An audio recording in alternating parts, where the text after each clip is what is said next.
Hello दोस्तों, ये video जो भी बच्चे एयरफोर्स, नेवी और एनडीए का प्रिपरेशन कर रहे हैं उनके लिए बहुत ही ज़्यादा इम्पोर्टेंट है। और सबसे ज़्यादा इम्पोर्टेंट उन बच्चों के लिए जिनका 24 जुलाई का एयरफोर्स एक्स गुरु का एग्ज़ाम है। और वो सभी बच्चे, उनमें से अधिकांश बच्चे इस चीज़ से परेशान होंगे कि सर फिजिक्स या मैथ या इंग्लिश, स्पेशली हम आपको फिजिक्स सब्जेक्ट के बारे में बताने का काम करेंगे कि सर फिजिक्स में कौन कौन सा चैप्टर पढ़े जिससे मेरा जो स्कोर है वो मैक्सिमम आए। यानी 20 से अगर 21 क्वेश्चन अगर आप 25 में सॉल्व कर लेते हैं तो आपका सिलेक्शन कोई नहीं रोक सकता है। ठीक है।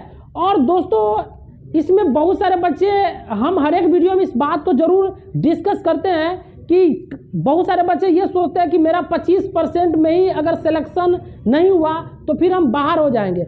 लेकिन हमको लगता है ना, जहाँ तक मेरा अपना एक्सपीरियंस है इंडिया के पॉलिटिकल, और जब भी आप भी इतना दिमाग लगा सकते हैं कि इंडिया में सब कुछ पॉलिटिक्स के अकॉर्डिंग होता है, वोट बैंक के अकॉर्डिंग होता है, तो हो सकता है 2024 का इलेक्शन है, लोकसभा का इलेक्शन, उसमें पॉलिटिकल पार्टी के द्वारा ये बात घोषणा किया जा सकता है कि ये 25% नहीं होकर 75% स्टूडेंट को परमानेंट किया जाएगा। तो उसमें हो सकता है रेस के तहत, हो सकता है ना, घोषणा करने का रेस भी हो सकता है, जिसमें हो सकता है जो अभी 25% कहा जा रहा है परमानेंट करने के लिए, वो 100% परमानेंट हो जाए। तो आप लोग एकदम मोटिवेशन से बिल्कुल भर जाइए और आप इस बात को हमेशा माइंड में रखिए कि आपका अगर इस बार एयरफोर्स में अगर जॉब हो जाता है तो समझिए आपका लाइफ सिक्योर है। क्योंकि बहुत सारे बच्चे इस बात से डिमोटिवेट है कि सर 4 साल के बाद तो बाहर आना ही है, लेकिन हमको लगता है बाहर आपको आना नहीं पड़ेगा।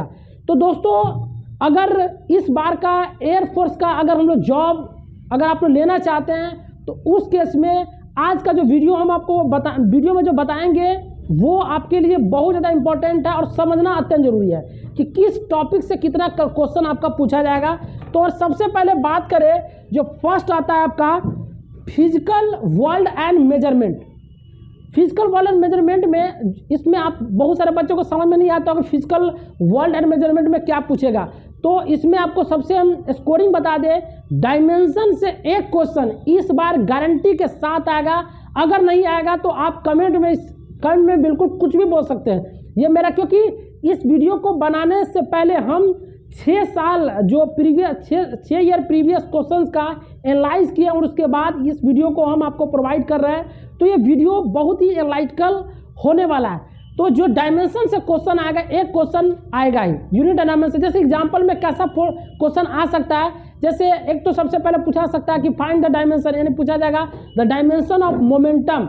ऑप्शन आएगा MLT-1, ML²T-2, फिर MLT-3 और नन ऑफ दीज। तो आप अकॉर्डिंग टू जो भी मोमेंटम का होता है, जैसे कितना होता है MLT-1 होता है, तो वो टिक आउट कर सकते हैं। दूसरा टाइप का क्वेश्चन आपसे ये पूछा सकता है कि जैसे रहेगा x = रहेगा AT + BT² रहेगा, जहाँ पे x क्या रहेगा, डिस्प्लेसमेंट रहेगा, और t क्या रहेगा, टाइम। तो पूछा जाएगा कि a और b का डायमेंशन बताइए। तो यहाँ पे क्या करेंगे, x = AT से इक्वेट करेंगे। ये हम अपने क्लासरूम में बच्चों को बिल्कुल बताए हैं। इसी को प्रिंसिपल ऑफ होमोजेनिटी, जिसमें हम पेन का एग्जाम्पल के तहत आपको बताने का काम करते हैं। और यहाँ पे क्या करेंगे, x = BT²। क्या बच्चे लोग क्वेश्चन ऐसा बनाया कि नहीं बनाया तुम लोग? ठीक है। तो यहाँ पे a = कितना आ जाएगा, x/t, फिर b = कितना आ जाएगा, ये x/t²। अब देखो मामला तो काफ़ी क्लियर है। x का डायमेंशन क्या होता है, L/t होता है, तो LT-1, और इसका क्या आ जाएगा, LT-2 आ जाएगा। तो समझ सकता है काफ़ी आसान है। तो इस तरह का क्वेश्चन तो सबको समझ में आ गया। यानी डायमेंशन से अभी का भी आप क्या कीजिएगा, जो भी 11th 12th में जो भी बेसिक फार्मूला पढ़े हैं, और आप क्या कीजिए, एक नोट बना लीजिए डायमेंशन का, अभी का आज से ही स्टार्ट कीजिए। ठीक है। तो डायमेंशन से क्वेश्चन श्योर हो गया आपका। अब हम लोग बात करते हैं, इसके बाद जो आपका होगा सेकेंड है आपका काइनेमेटिक्स। काइनेमेटिक्स से भी एक क्वेश्चन, यानी इससे एक क्वेश्चन श्योर है और इससे भी एक क्वेश्चन आपका श्योर है। सर काइनेमेटिक्स तो बहुत बड़ा है, क्या क्या पढ़े? हाँ, बात सही है। अब उतना बड़ा चैप्टर को पढ़िएगा तो काफ़ी परेशान हो जाइएगा। तो सबसे पहले उसमें करना क्या, सब जितना सारा फार्मूला है, जैसे पोर्टाइल मोशन में फार्मूला पढ़े होंगे, range = U² sin2θ/g, maximum height का, टाइम ऑफ फ्लाइट का, उसके बाद जितना ही सूटा है, जैसे ये S = UT, ये जो फार्मूला होता है S = UT + ½ AT², इसमें जो मोशन इक्वेशन फार्मूला होता है, VS का US का प्लस 2S, इस सभी फार्मूला की एक लिस्ट बना के आप इसको याद कर लीजिए और उस पर छोटा छोटा क्वेश्चन बना लीजिए, उसी से फार्मूला बेस्ड क्वेश्चन ही आपसे पूछा जाएगा। थर्ड में बात करेंगे वर्क एनर्जी, यानी इससे भी एक क्वेश्चन आपका आएगा लॉज ऑफ मोशन, इससे भी एक क्वेश्चन आएगा। लॉज ऑफ मोशन में ज़्यादा नहीं, आप पुली टाइप क्वेश्चन, जैसे पुली टाइप क्वेश्चन क्लासरूम में भी बताए हैं, और उसमें थोड़ा ब्लॉक टाइप का प्रॉब्लम जिसमें फोर्स लग रहा होगा और कुछ एक्सीलरेशन का वैल्यू दिया रहेगा और कुछ मतलब कुछ जो S=UT plus half PT square का फॉर्मूला भी थोड़ा यूज़ किया हुआ क्वेश्चन आपसे पूछा जा सकता है। तो ये हो गया, यानी लॉज ऑफ मोशन से भी एक question. Work power energy, work power energy से आपका पावर से ज़्यादा क्वेश्चन नहीं पूछा है, आपका एनर्जी और वर्क से। वर्क से सर ऐसे पूछेगा कि जैसे फोर्स दिया रहेगा और डिस्प्लेसमेंट दिया रहेगा, और जैसे ये होता है ना वर्क इक्वल टू F.dr रहेगा, तो यानी कहने का ये मतलब हुआ ये R, तो फोर्स का भी यूनिट वेक्टर दिया रहेगा और पोजीशन वेक्टर का भी यूनिट वेक्टर दिया रहेगा, तो उससे भी आपका एक क्वेश्चन पूछा सकता है। तो एक क्वेश्चन आपका ये हो गया। फिर इसका the motion of system of particle, ये से बहुत कम क्वेश्चन आता है, तो इसको आप छोड़ दीजिएगा। मेरा अपना पर्सनल जो पॉइंट ऑफ व्यू है, ये जो motion of system of particle and rigid body, इससे बहुत कम क्वेश्चन आता है, तो आप छोड़ दीजिएगा। बहुत बड़ा चैप्टर है जिसमें आप सेंटर ऑफ मास और रोटेशन पढ़े होंगे, बहुत बड़ा चैप्टर, जिसको आप छोड़ सकते हैं। ठीक है, ग्रेविटेशन, ग्रेविटेशन से भी एक क्वेश्चन पूछा जाएगा। ग्रेविटेशन से आपको क्वेश्चन पूछा जाएगा कि ये बताइए कि अर्थ सरफेस से R जैसे रेडियस ऑफ अर्थ कितना होता है, 6400 किलोमीटर होता है, तो उतने हाइट पर कितना G का वैल्यू होगा, तो इसे क्वेश्चन पूछा जा सकता है। प्रॉपर्टी ऑफ बल्क मैटर, इससे भी एक क्वेश्चन आपका पूछा सकता है। जैसे आप फ्लूइड मैकेनिक्स में जो प्रेशर की एक लिक्विड दिया रहेगा, लिक्विड से H हाइट मतलब H डेप्थ कितना प्रेशर होगा, ये भी पूछा सकता है। उसका थर्मोडायनेमिक्स, थर्मोडायनेमिक्स से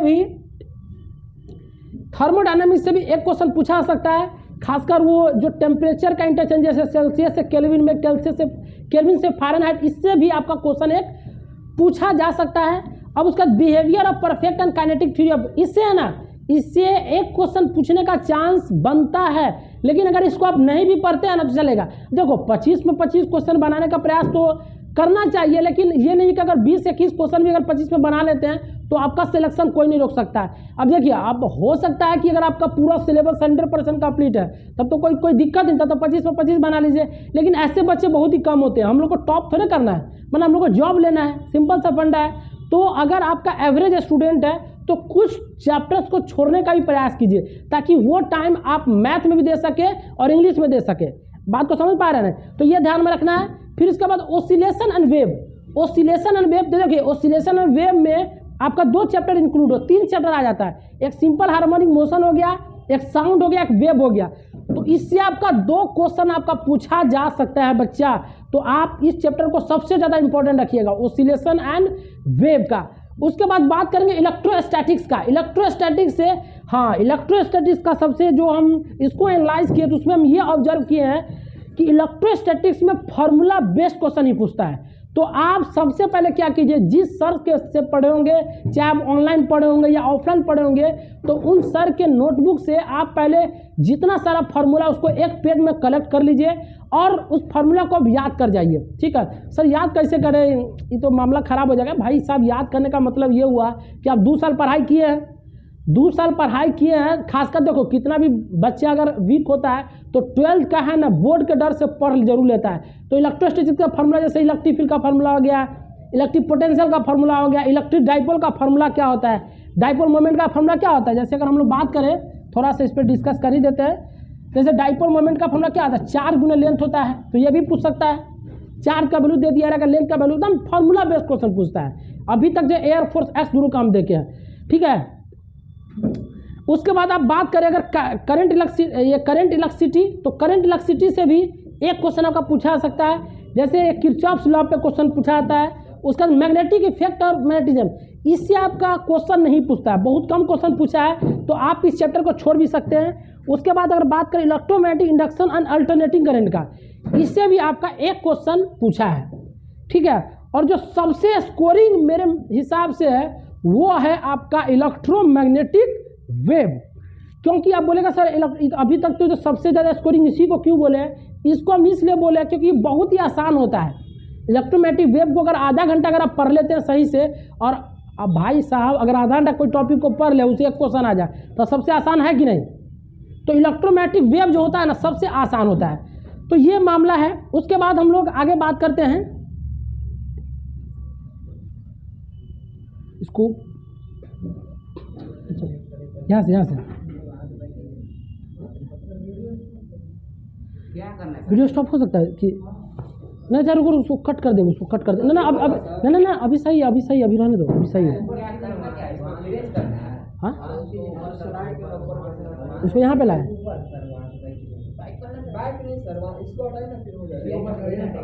इसको हाँ हाँ चलो ठीक है। तो हीरा बच्चा सब है बच्चा।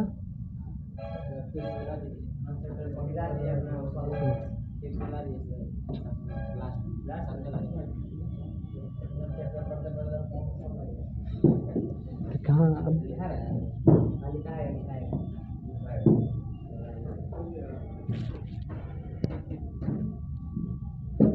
तो और देखो जैसे वहाँ पे तो बीच में कट करेंगे, हम उसको सेव ऐड करेंगे। देखो इलेक्ट्रोमैग्नेटिक वेव से एक क्वेश्चन तो आपका तय है। ऑप्टिक्स में आपका ज्योमेट्रिकल ऑप्टिक्स और वेव ऑप्टिक्स आ जाता है। तो इसमें आप क्या कीजिएगा ना, YDSE से रिलेटेड आप है ना, यंग डबल स्लिट एक्सपेरिमेंट से एक क्वेश्चन आपका तय है। तो वेव ऑप्टिक्स में ज़्यादा मत पढ़िएगा, आप सिर्फ YDSE पढ़ लीजिएगा। और उसके बाद ज्योमेट्रिकल ऑप्टिक्स में आप सिर्फ रखिएगा मिरर से रिलेटेड क्वेश्चन, मिरर में स्फेरिकल मिरर और जिसमें कनकेव और कन्वेक्स दोनों आता है। उसके बाद बात करेंगे dual nature of light. Dual nature of light में जैसे आप ये डिब्रॉगली जो ड्यूअल नेचर होता है वो आप याद रख लीजिएगा, फार्मूला उसका रिलेटेड। उसके बाद एटम्स एंड न्यूक्लियाई, ये भी बहुत ही इंपॉर्टेंट चैप्टर होता है। तो इसमें रिलेटेड फार्मूला आप देख लीजिएगा।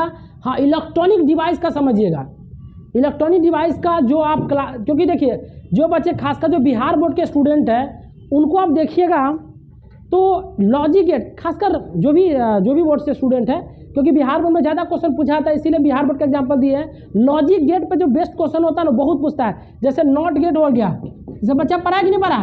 Not gate, and gate, NAND gate, NOR gate, इस तरह से ये सब पढ़ोगे। तो इससे इस बार के एयरफोर्स के एग्जाम में एक क्वेश्चन फिक्स है। तो आप इसको भी इलेक्ट्रॉनिक और उसका कम्युनिकेशन सिस्टम से बहुत कम चांस है क्वेश्चन पूछेगा। तो देखो 3-4 चैप्टर को छोड़ देना है अगर आपके पास टाइम का कमी है तब। अगर आपके पास टाइम का, अगर आप मैथ और इंग्लिश काफ़ी स्ट्रॉन्ग बना के रखे हैं तो कोई दिक्कत नहीं है, आप इतने सारे चैप्टर को आप पढ़ाई कर सकते हैं। तो आई होप आप इस वीडियो आपके लिए काफ़ी फ़ायदेमंद हुआ होगा। और वीडियो को यहीं पे हम करते हैं and. God bless you all, thank you. तो वो वीडियो डाला हुआ है ना, वो थंबनेल से पता चल जाएगा ना। लास्ट में चलिए ठीक है, चलो वो तो हो जाएगा। दोस्तों इस चैनल पे जो सबसे फर्स्ट वीडियो हम डालने का काम किए तो उसमें हम बताए थे, उनको इसको पहले पीने दो। बोलना बहुत टफ है, वीडियो में बोलना बहुत टफ है। क्लास के पढ़ाई अलग चीज़ होता है। कौन रील बना रहा है? ना कोई बात नहीं, वीडियो डालो अच्छा चैनल पर डालना कुछ नहीं।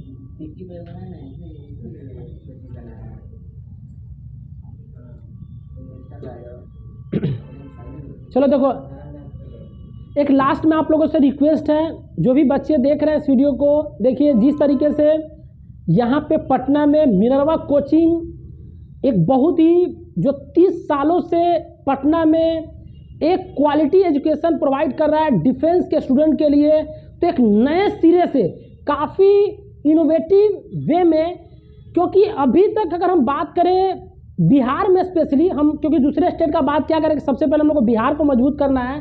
तो बिहार में अभी तक इस बात का कि जैसे बच्चों को एक ऑफलाइन भी स्टडी मिले, क्वालिटी स्टडी, और अगर कोई भी बच्चे ऑफलाइन क्लास छोड़ देते हैं किसी तरीके से बाय एनी मीन्स, तो उन बच्चों को ऑनलाइन वीडियो भी, जो क्लास का वीडियो रिकॉर्ड करके काफ़ी क्वालिटी मोड में वो प्रोवाइड किया जाता है। तो इस कड़ी में मिनर्वा कोचिंग एक अलग तरीके से अपना योगदान दे रहा है एजुकेशन के मामला में। तो दोस्तों आपसे रिक्वेस्ट है कि ये जो मिनर्वा कोचिंग जो ये चैनल है इसको आप सब्सक्राइब कर लीजिए और जितना हो सके इस वीडियो को शेयर कीजिए, क्योंकि इस पे अभी जो एयरफोर्स का जो एक्स ग्रुप का जो एग्ज़ाम होने वाला है इस पे हम 3 एक बहुत यानी 25 क्वेश्चन का सेट का डिस्कशन करेंगे और वो 75 क्वेश्चन को अगर आप सही से समझ लेते हैं, पढ़ लेते हैं, तो मैं गारंटी के साथ कह रहा है कि 15 से 16 क्वेश्चन आप बना सकते हैं। अगर 15-16 क्वेश्चन फिर से बना लीजिएगा, मैथ में बना लीजिएगा, इंग्लिश में भी बना लीजिएगा, तो फिर आपका रिजल्ट कोई नहीं रोक सकता है। तो आप इस चैनल को जरूर से जरूर सब्सक्राइब कर लीजिए और जितना ज़्यादा हो सके शेयर कीजिए। तो यहीं पे हम लोग करते हैं वीडियो का and. God bless you all, thank you.